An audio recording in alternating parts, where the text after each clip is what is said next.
Sérgio, obrigado, né, por nos receber aqui no Instituto, nessa exposição do Marc Ferrez. E vocês escolheram essa imagem que está aqui atrás para abrir a exposição, e você estava me explicando que ela foi feita com uma câmera de varredura, o próprio Marc Ferrez aparece na imagem. O que você podia contar um pouquinho dessa foto e como que a gente pode começar a nossa conversa a partir dela?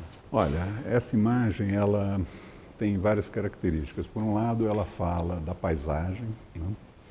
E o Ferrez é um fotógrafo fundamentalmente de paisagem. Esse foi o grande legado dele, né, ao longo dos 50 anos de carreira.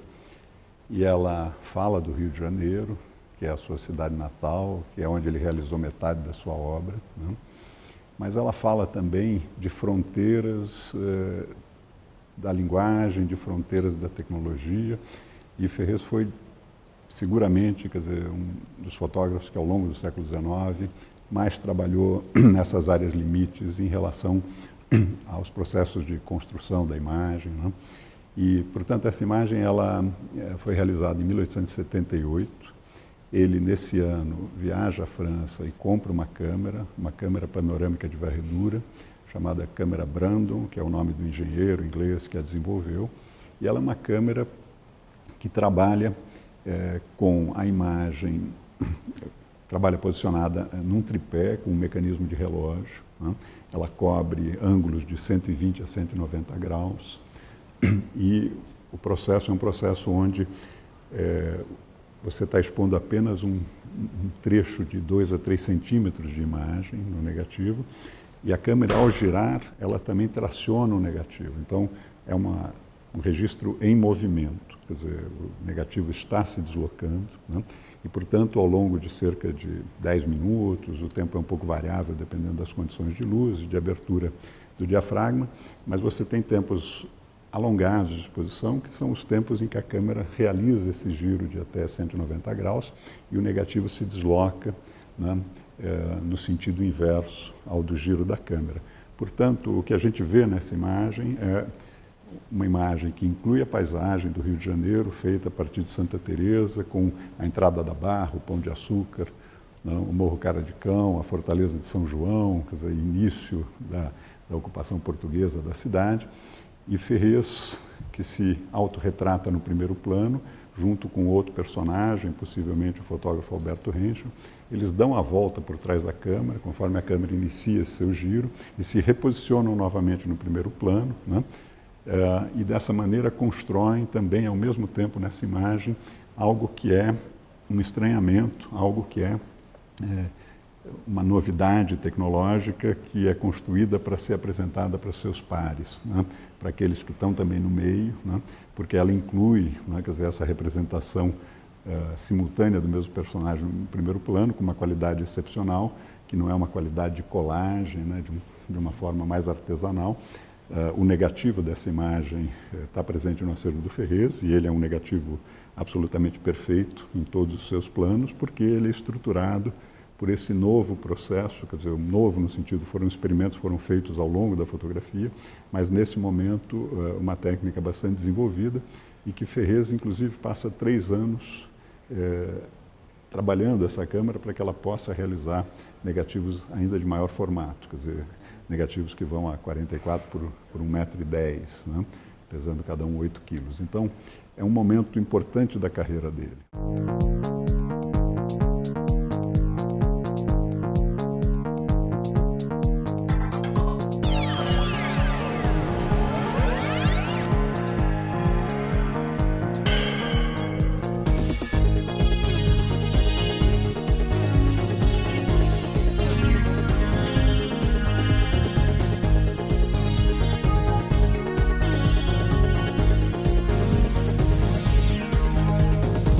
Todas as imagens nessa sala, elas são produzidas entre 1867 e a década de 80.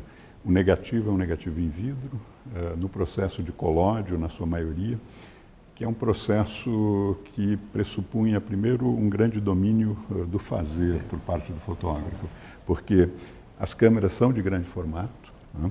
Essa é uma câmera no formato 21 por 37 centímetros, então ele produziu imagens em formatos panorâmicos, tanto por varredura quanto com câmeras estáticas, e, ao mesmo tempo, isso pressupõe uma manipulação do negativo, da preparação da chapa, ao lado da câmera. Então, os instrumentos e acessórios que estão aqui presentes são a parte associada à execução, às chapas, né, ao transporte das chapas de vidro, aos chassis para a inclusão dos negativos, o equipamento, mas ainda assim, no período colóide, ao lado, uma pequena, na verdade, tenda num tripé também, onde você pode preparar essas chapas e revelá-las, né? Portanto, são operações em que você parte de um vidro, né, uma chapa de vidro, né, e você termina o processo com uma imagem, né, materializada ali. E essa imagem, há um tempo de produção e de maturação dela que é específico desse período, desse processo. Portanto, o sentido de instantaneidade, etc., ele está presente porque as exposições não são tão alongadas, mas o sentido de construção formal, né, de uma fotografia de cavalete, de algo que se aproxima a uma ideia de pintura de cavalete, está presente o tempo todo, porque o processo pede isso, né? O Ferrez é alguém que se destaca por uma produção sempre com uma elaboração formal muito forte e claramente com alguém que pensa, né, quer dizer, as artes visuais e a pintura de uma forma muito próxima. A sua família é uma família de artistas. Seu pai era um gravador, escultor, membro da Academia Imperial de Belas Artes, o seu tio também, ele está próximo, né, ao universo dos arquitetos, dos pintores da missão artística francesa. Uma de suas irmãs, o padrinho delas é o Grand Jean de Montigny, quer dizer, que é com o pai, membro da Academia Imperial de Belas Artes. Quer dizer, essa relação dele com o universo das artes visuais está presente desde a infância, né, e se materializa na sua própria fotografia. É interessante a gente pensar isso também, porque logo no início você comentou do tempo de registro, né? Essa limitação ou a condição técnica do momento impõe possibilidades e limitações, né? Quer dizer, então você trabalhar a fotografia da paisagem acaba sendo mais profícuo, porque as coisas estão ali paradas e você consegue fazer registros com melhor resultado. Exato. Os retratos impõem um desafio na direção das pessoas e como isso. Não, eu acho que esse tempo de produção, que não é exatamente o tempo de exposição, né? O tempo de exposição propriamente pode ser significativamente mais curto, mas ele de fato, no sentido da preparação, no sentido de você inclusive definir o seu campo, né, de imagem que vai ser registrado, quer dizer, ele pressupõe exatamente essa noção geral do tempo de execução. Então, a paisagem, obviamente, ela favorece isso. O evento dentro da paisagem é menos controlável, porque eu não consigo, a não ser que eu esteja dirigindo as pessoas, eu não consigo, nesse meu tempo de processo, saber que nesses 15 minutos para realizar essa chapa, que eu vou no 6º minuto, né, antecipar um evento que é no momento em que eu vou expor. Então, na verdade, os eventos frente à câmera, eles são menos controláveis, a não ser que eles sejam dirigidos. E é por isso que mesmo em imagens do Ferrez, onde você tem personagens, as pessoas sempre estão normalmente olhando para a câmera, porque são pessoas que estão acompanhando esse processo alongado de preparação do processo, de interação com o fotógrafo. Uma delas, por exemplo, na estrada de Petrópolis, né, que é uma imagem muito interessante e forte, e evidente esses 4 personagens aqui estão colaborando com o Ferrez nesse processo, né, porque estão numa pose, que é uma pose consciente em relação a ele, com a sua câmera, com o seu equipamento, né, e numa cena também bastante significativa em termos de paisagem. Se a gente for olhar esse álbum, que tem imagens de grande formato realizadas por ele, essa imagem, que é uma imagem de Teresópolis, né, o Dedo de Deus, ela tem vários elementos associados a ela. Primeiro, a monumentalidade, né, quer dizer, da própria natureza, da geografia, né? E aqui você tem, primeiro, a execução, quer dizer, num formato que é de grande formato, 30 por 40 centímetros.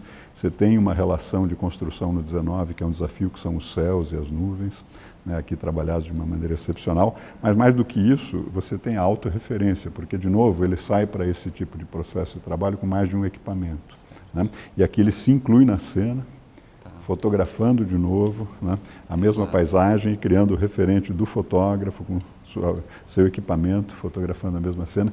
Então, é uma imagem que trabalha a paisagem, trabalha essa relação do observador, trabalha a própria relação do meio, né, se representando também a fotografia através de uma outra câmera, que não é a câmera que produz essa imagem.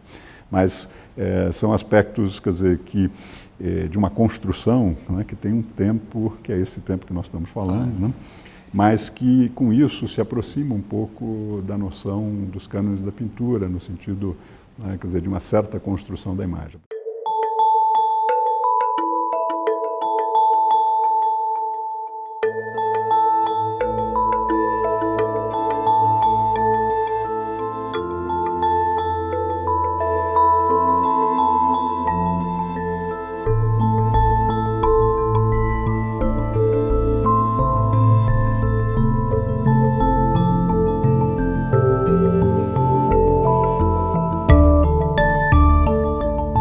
Do século XIX, é um momento de desenvolvimento, é um momento de afirmação um pouco da ideia de país que se dá no Segundo Império, né, ao longo de Dom Pedro II, e Ferrez está muito inserido nesse contexto. E quando olha, por exemplo, isso que é a questão da economia, né, do principal produto econômico do Brasil, que é o café, ele está em parte associado a processos de difusão da imagem do país no exterior, nas feiras internacionais, nas exposições internacionais, mas ao mesmo tempo ele está indo a esses locais, a essas fazendas, principalmente no Vale do Paraíba, e fazendo uma documentação muito detalhada, né, quer dizer, dessas fazendas e também, obviamente, dos indivíduos. E ele desenvolve uma estrutura, né, de linguagem em torno dessa documentação que se aproxima, por exemplo, a um trabalho do Victor Frond, feito 20 anos antes, dentro do álbum Brasil Pitoresco, que está num contexto já também de questionamento da relação da mão de obra escrava dentro da produção brasileira. Então, ao longo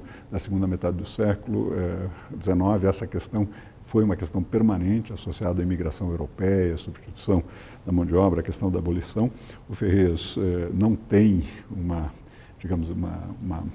militância conhecida, uma aproximação com a questão da abolição diretamente, mas o que ele produz em termos de legado fotográfico é muito significativo, seja um pouco na documentação, né, quer dizer, urbana, né, quer dizer, das pessoas escravizadas que estão em funções ali chamados de escravos de ganho, que estão comercializando produtos, mas tendo que partilhar isso com os seus senhores e proprietários, seja nessa documentação, principalmente do café, onde ela é muito sistemática, né, ela inclui as chamadas turmas de trabalho, as saídas para o dia de trabalho na roça, onde você tem uma certa ideia de ordem, né, e de produção, né, que vai se mostrar, por exemplo, nesses terreiros também de secagem do café, mas ao mesmo tempo são imagens, são muito poderosas naquilo que elas podem também registrar e individualizar, inclusive, na representação da escravidão, através do seu conteúdo, que na época não era ampliado no sentido da técnica do período, que era uma técnica de produção de imagem do mesmo tamanho dos negativos, mas que deixa um legado que permite com que a gente possa examinar, quer dizer, a partir dessas imagens, uma documentação produzida por Ferrez, que é uma documentação de indivíduos escravizados, das pessoas que construíram boa parte da riqueza desse país, do qual muitos não participaram.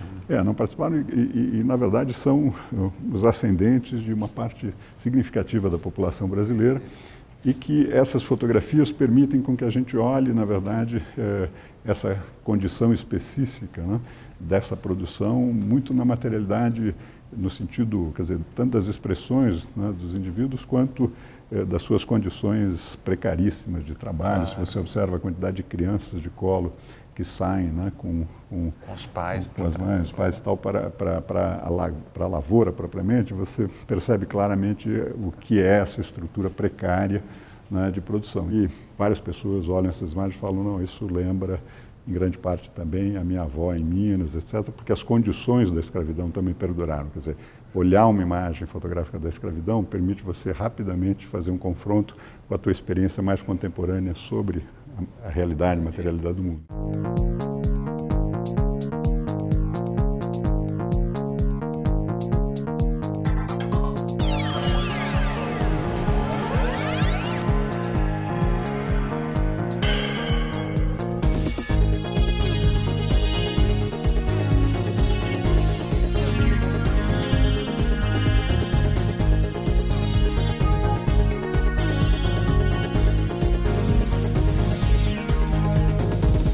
caso do café, é uma ideia de uma escravidão apaziguada, no sentido de que é um sistema naturalizado que funciona, do qual é a forma que se busca afirmar algo que é contraditório e arcaico, que vai desmoronar em 88 e vai desmoronar em 89 como império. Quer dizer, essas coisas são um processo, quer dizer, um arcaísmo, quer dizer, que perdurou. Dom Pedro II sempre foi esse personagem entre dois mundos, num certo sentido, estimulando ciência, cultura, tecnologia, mas convivendo com uma realidade profundamente arcaica e profundamente retrógrada nesse sentido, a tal ponto em que, de fato, a abolição e república ocorrem em 2 anos subsequentes, né?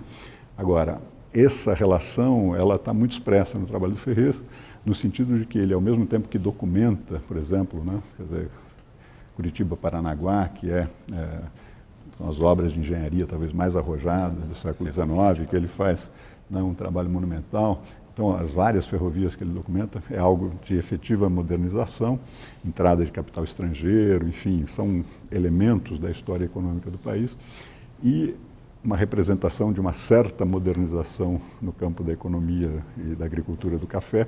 Ela tem um sentido um pouco de algo caricatural. Quer dizer, não que as imagens sejam caricaturais, mas elas revelam esse momento contraditório, né? Nessa mesa que as pessoas não têm tanta noção, né, do que era um original fotográfico naquela época. A gente é tão forte a cultura da fotografia em base de filme que a gente pensa numa película fotográfica, mas aqui não. Cada imagem foi um registro, né, e o preparo delas, então... É um processo. Eu acho que o aspecto fundamental é perceber o quanto de fazer, né, do fazer do fotógrafo está inserido, né, na construção desses registros, né? No século XIX, você, para poder produzir uma imagem de 30 por 40 centímetros, você tinha que necessariamente produzir um negativo de 30 por 40 centímetros. Porque as imagens são feitas por contato, não são ampliadas, porque a tecnologia de ampliação não está ainda estabelecida. Então, com isso, o processo de finalização de um projeto fotográfico, em termos de escala, depende também da capacidade de você dominar todo o processo de registro numa escala superior, né? De tamanho. Então, quanto maior o Ferrez, original, maior exatamente, o Ferrez foi alguém ter. que realmente investiu muito nessa direção, e essa exposição vai mostrando isso um pouco. Em direção à década de 80, ele já está numa escala regular de 30 por 40 centímetros, formatos maiores, enfim. Então, ele vem nesse processo. Em 1881, ele publica esse seu folheto e que diz, onde ele historia a sua atividade e diz, olha, esse estabelecimento tem hoje 1.500 negativos em vidro em diversos formatos, né? Se a gente olhar esse número, olhar também para o fato de que em 1873 ele teve um incêndio no seu estúdio, então, alguns anos depois de se estabelecer em 67, né, 4 anos depois, ele tem um evento em que ele perde a produção inicial, né? Mas entre 74 e 81, né, são 7 anos, ele documenta, né, um registro de 1.500, 200 negativos por ano, que seria uma média de um negativo a cada dia e meio, que é uma produção intensa, mas você vê que, na verdade, é um repertório de imagens trabalhadas de forma muito consciente, muito elaborada, e que vão se somar, na verdade, num conjunto que é expressivo, mas, ao mesmo tempo, são também imagens que podem estar inseridas em séries documentais, em comissionamentos, mas, ao mesmo tempo, elas normalmente se solucionam e se sustentam individualmente, né? E, nesse sentido, tem muito potencial formal, estético, de informação é aquilo que foi construído dentro da imagem, né? O legado desses negativos, dessas fotografias, para hoje, são a sua força, portanto, de elaboração individual, e são também o seu conteúdo interno, que, por ser produzido, né, numa chapa desse formato, representa, por exemplo, uma captura hoje no campo digital em altíssima resolução.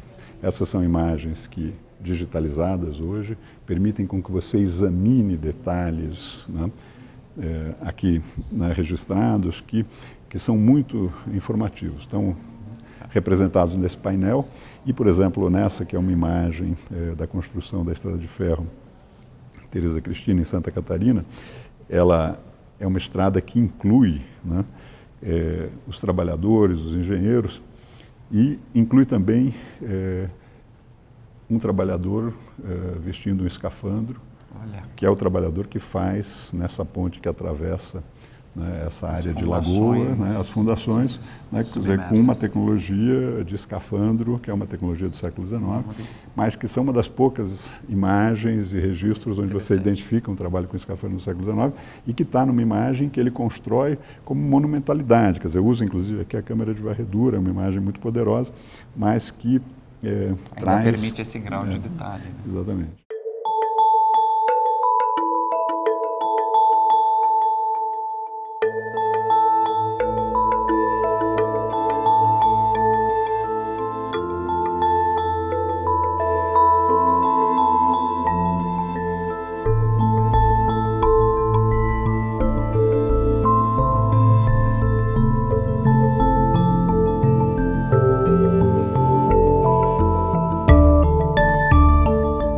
Essa projeção aqui do conteúdo da Comissão Geológica, ela de alguma maneira faz referência às projeções de época que foram também utilizadas, mas claro que se utiliza da tecnologia digital hoje em termos de digitalização, em termos de projeção, para que a gente possa, na verdade, mergulhar um pouco nessas qualidades, né, que são as qualidades do registro fotográfico, onde no seu limite de resolução você tem informações de detalhes muito relevantes, você pode talvez não ter o rosto das pessoas que se moveram, né, por uma fração de segundo, mas numa imagem que é uma imagem de paisagem, aqui a cidade de Penedo, né, você pode ter um exame, uma leitura, né, que é muito relevante. Então, ao mesmo tempo que você tem a construção formal, né, quer dizer, da paisagem como um todo, você tem uma representação dos seus detalhes. E no caso da Comissão Geológica, particularmente aqui, a gente vai ver a câmera, né,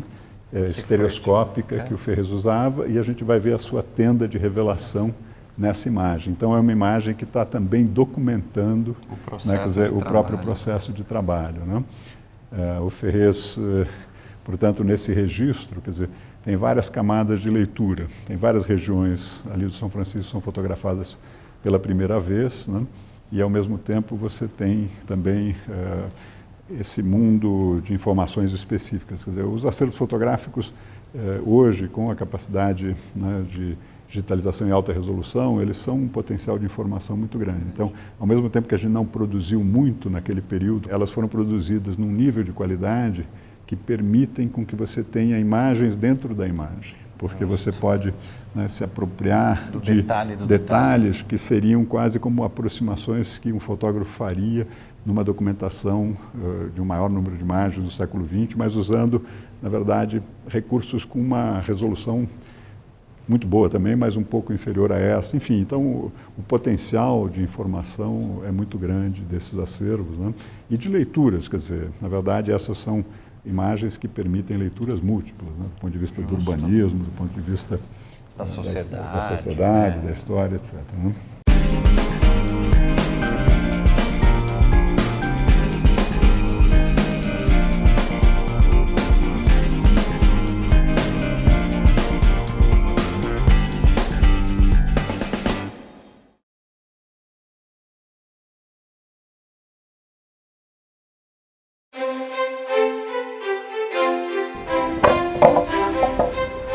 O projeto surgiu com o auxílio do professor, que passou um trabalho para a gente fazer a ponte, né? Que é a ponte arqueada de Leonardo da Vinci. Isso foi muito enriquecedor para a gente, porque a gente conseguiu colocar em prática os conceitos da disciplina. O nosso projeto, além de ter o aspecto técnico-científico, ele teve uma inspiração, o biomimetismo. O biomimetismo, basicamente, é a execução de projetos onde você busca alguma inspiração na natureza para tornar isso funcional e criar um projeto. Por exemplo, tem uma curva, né? Ela existe porque aquele formato consegue fazer com que o peso, a carga, seja distribuído de forma uniforme, ou seja, ele não vai quebrar. O projeto foi baseado em 3 etapas. A primeira foi a busca de referências bibliográficas. Depois disso a gente fez um protótipo para poder dimensionar. E a terceira etapa foi a realização da ponte em tamanho real. Os módulos são compostos por 3 peças. Uma na horizontal, que é uma trava inteira, e 2 na lateral, que possui 3 encaixes. A gente viu que se fizesse uma seção retangular, a área, a seção que receberia carga seria muito menor. Então a gente resolveu fazer em formato de arco, que assim os esforços solicitantes se distribuiriam melhor na seção. E temos também a barra onde nós temos os pés, né, que são os apoios. A gente utilizou um material polimérico para criar atrito, né, que é mais um dos conceitos que a gente aprendeu que são pertinentes à matéria estudada. A nova forma de educação e engenharia dá muito enfoque exatamente ao trabalho em grupo e principalmente às competências que são desenvolvidas quando os alunos pesquisam. Justamente por ser uma ponte arqueada de Leonardo da Vinci, essa releitura proporcionou essa experiência cultural também. Essa interdisciplinaridade proporcionou para a gente o desenvolvimento das habilidades não só exatas, que são requeridas pelo curso, mas o desenvolvimento de outras habilidades humanas, que são fundamentais depois para a sua atuação profissional. Tem sido uma experiência muito enriquecedora fazer o curso de Engenharia Civil aqui.